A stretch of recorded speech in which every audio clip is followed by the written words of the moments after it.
नमस्कार दोस्तों, आप सभी पर माँ का आशीर्वाद और बजरंगबली की कृपा सदैव बनी रहे। ईश्वर हमसे लगातार संपर्क करता है और हर वक्त हमारे चारों ओर मौजूद होता है, लेकिन फिर भी इतनी विशाल मौजूदगी के बाद भी हमें उसका अनुभव नहीं हो पाता।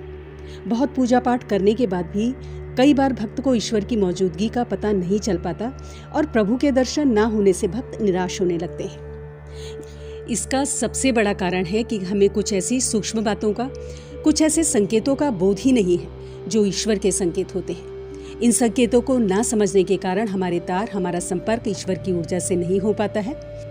तो आज इस वीडियो में हम बात करेंगे ऐसे 5 संकेतों की, जिनमें से यदि एक भी संकेत आपको मिलता है तो समझिए भोलेनाथ की असीम कृपा आपके ऊपर है।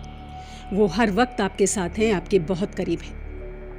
और इन संकेतों के मिलते ही आपको अपनी साधना, अपना पूजा पाठ और भी ध्यान लगाकर शुरू कर देना चाहिए।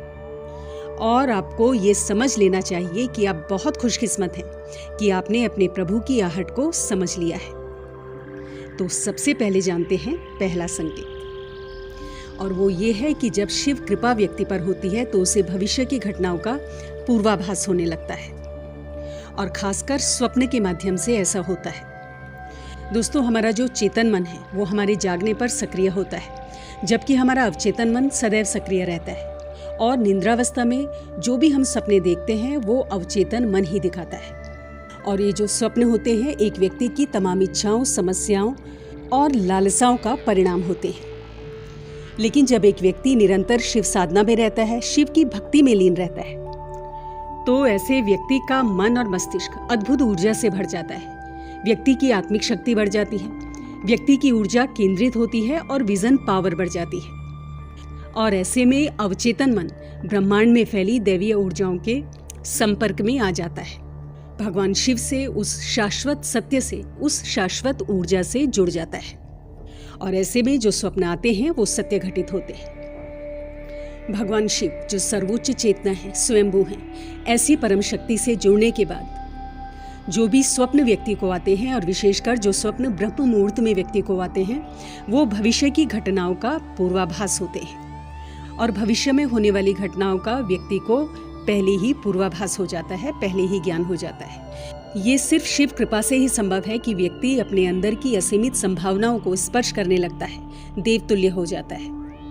और ऐसे ऐसे पूर्वाभास व्यक्ति को न सिर्फ स्वप्न में बल्कि किसी भी समय हो सकते हैं जो साधारण चेतना के स्तर पर अनुभव करना असंभव है। तो ये शिव कृपा का बहुत ही खास संकेत है।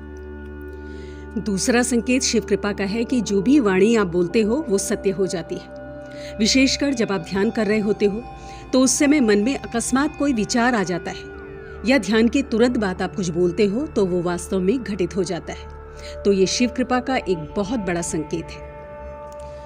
इसके पीछे का कारण ये है कि जब आप साधना में गहरे उतरते हैं तो अंतर्मन में छाए नकारात्मक विचार, हर तरह के विकार खत्म होने लगते हैं और मन निर्मल होने लगता है।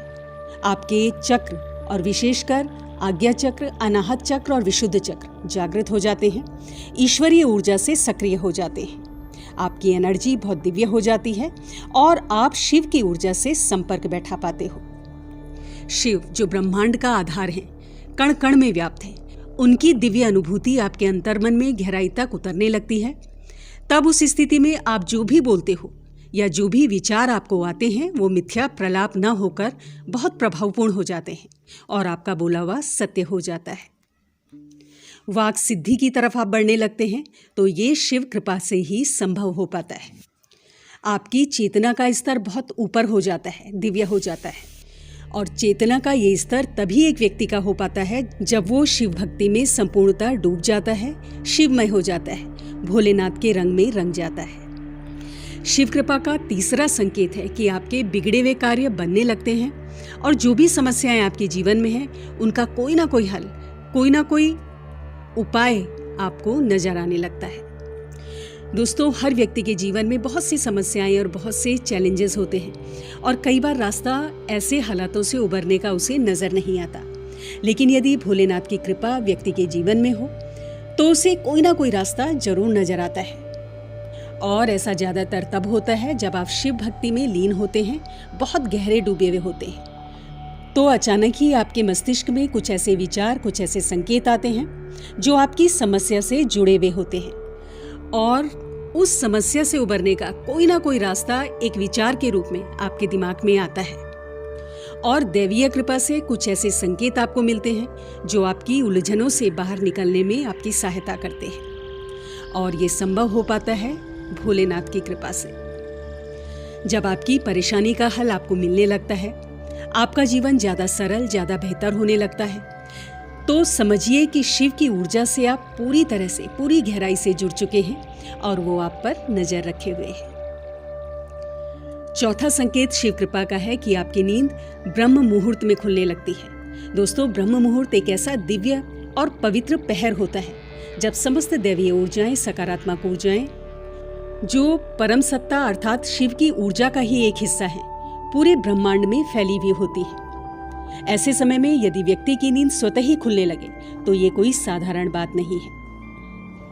ये संकेत है कि आप शिव की ऊर्जा से जुड़ चुके हैं, और ब्रह्म मुहूर्त में दैवीय संकेत, दैवीय आभास आपके अवचेतन मन में पहुंचते हैं और आपकी नींद खुल जाती है बिना किसी के जगाए, बिना किसी अलार्म के। ऐसे में आपको समझना चाहिए कि भगवान का इशारा है आपके लिए कि आपको इस समय को सोने में व्यर्थ नहीं गंवाना है, बल्कि ईश्वरीय इच्छा को समझकर इसका पूरा लाभ उठाना है और भोलेनाथ की भक्ति में डूब जाना है। पांचवा संकेत जानते हैं। स्वप्न में अगर आपको शिवलिंग नजर आए, शिवालय नजर आए, या आप शिवलिंग पर जल अर्पित कर रहे हैं, ये नजर आए, तो ये एक बहुत बड़ा संकेत है शिव कृपा का। दोस्तों, अगर ये स्वप्न आपको आते हैं तो आप बहुत ज्यादा भाग्यशाली हैं कि भगवान शिव के दर्शन आप स्वप्न के माध्यम से कर पा रहे हैं। इसके अलावा भगवान शिव के प्रतीक चिन्ह जैसे डमरू है, रुद्राक्ष है, सर्प है, त्रिशूल है, सांप आदि, ये सब स्वप्न में नजर आए तो ये भी शिव कृपा का एक बहुत बड़ा संकेत है। अगर इस तरह के कोई भी चिन्ह और कोई भी संकेत आपको स्वप्न में दिखते हैं तो आपको भोलेनाथ की भक्ति में और भी गहराई से और पूरे अंतर्मन से उतर जाना है। और यदि आप ऐसा कर पाते हैं तो आपके जीवन का जो परम लक्ष्य है, जो है शिव में मिलना, वो आपसे ज्यादा दूर नहीं होगा। तो दोस्तों, ये थे वो 5 संकेत जो यदि आपको मिलते हैं, जिनमें से एक भी संकेत आपको मिलता है, तो समझिए कि आप बहुत खास हैं, बहुत स्पेशल हैं और बहुत भाग्यशाली हैं। ऐसे में शिव की भक्ति और भी ज्यादा डूबकर आपको करनी चाहिए। तो अगली वीडियो में बहुत जल्द मिलती हूँ। तब तक के लिए आप अपना ध्यान रखें, स्वस्थ रहें, खुश रहें, मस्त रहें। जय माता दी, जय बजरंगबली।